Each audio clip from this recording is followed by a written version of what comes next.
Welcome back, you guys. My name is Legitly, and today I am going to be explaining how to really solder Arduino microprocessors, because I got this one right here. This is the Arduino Nano.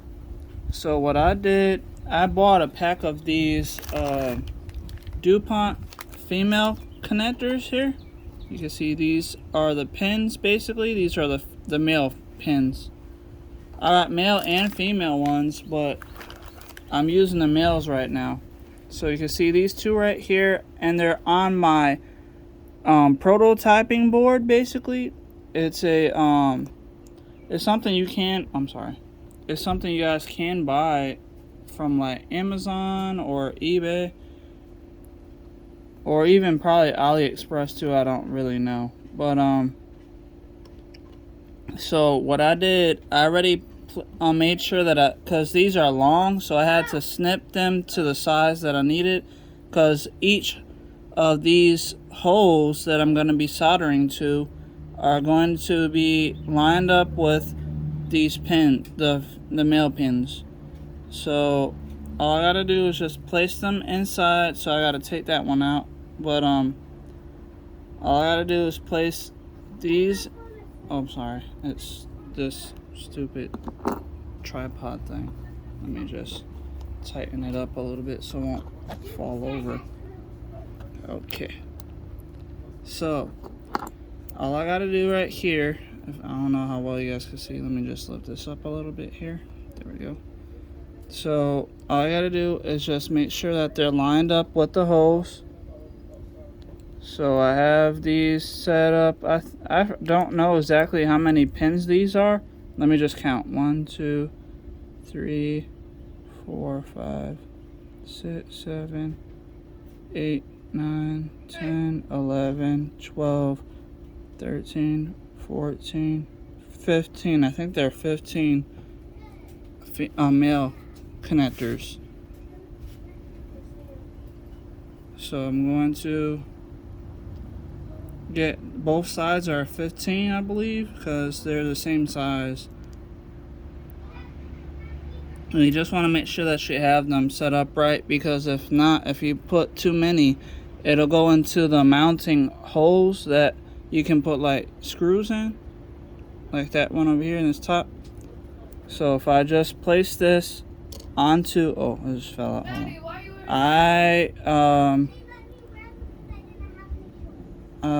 There. There we go. So now all I do is just place this inside of the prototyping board, and I have to push down a little bit so that way it'll stick nice and tight. And there you have it. So now all of the pins are pushing outward, which is good, and they're lined up properly. So now I'll be using this soldering iron, the TS100, I believe is what it's called. Yeah, it says TS100 on the side. So I'm going to use this soldering iron. And then I got some rosin core that I bought from Lowe's a long time ago. So if I just touch a little bit, it's already still on. So you can see the little bit of smoke coming off of it. So if I just tap a little bit onto the pin that I have right here next to that hole,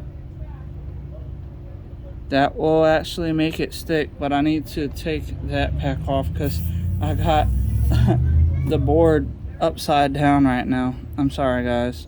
So I need to take that off really quick. I gotta flip it real fast. There we go. See, I didn't solder it too well yet, but I had to flip this over because on this side you'll be able to see the digital pins and the voltage, so the ground and the positive. So if I just replace it, there we go, we're on the same spot, and there we go, it's pressed in. So now I can solder on the right side. So this is the top side, and that is, I believe, a reset button right here on the top over here in this corner. So now all I gotta do again is start soldering. So I'll start at that top corner. I still got a little bit of solder on here, but I'm going to add just a little more since it's a bubble basically. So I just tap on the spot with my soldering iron that has soldering wire to it. And then I'm going to add just a little bit more because it needs to be a little more liquidy.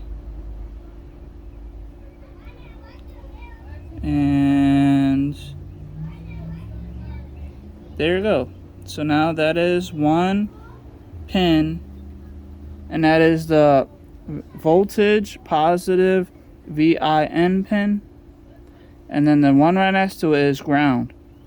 So I'm going to add a little bit more solder since I already got this one already done for the voltage one, basically the positive.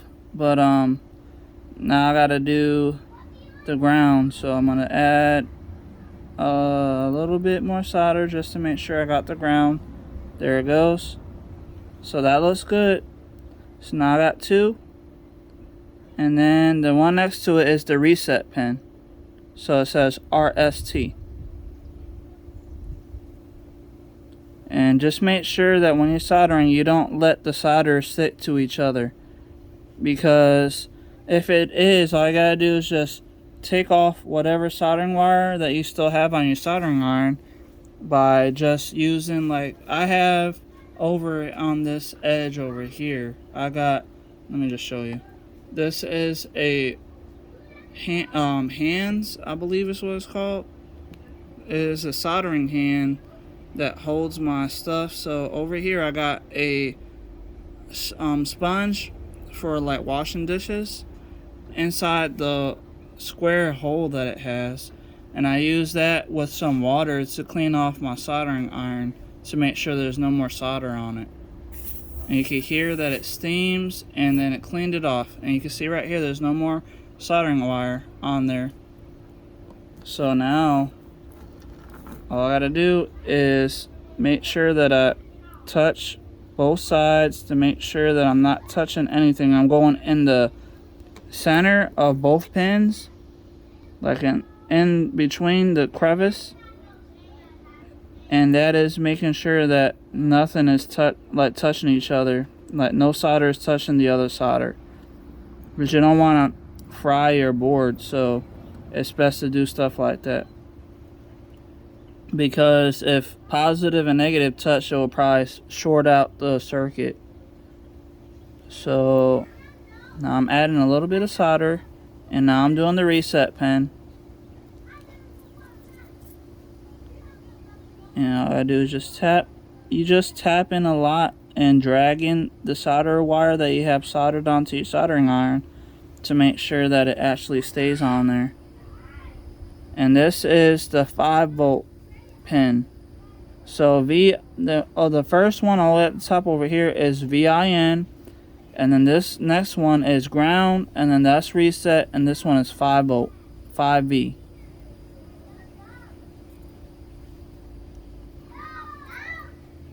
And there you have it. And that is plenty of solder. We don't need all that really. I just want to make sure that it's a nice little blob, so that way it can make a good connection. There we go.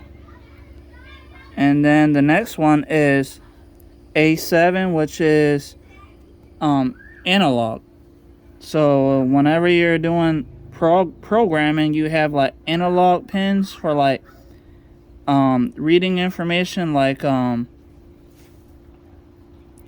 temperature sensors, or buttons like rotary encoders, stuff like that. So this reads the information. That's why it's called A7 for analog. This is analog 7, right next to the 5-volt, oh, the 5V. So now all I do is just keep on tapping on it. I added just a little bit more solder because I didn't have enough for that spot, basically. At least I feel like I didn't. And then the one, oh, that's 5-volt, but let me do the A7 now.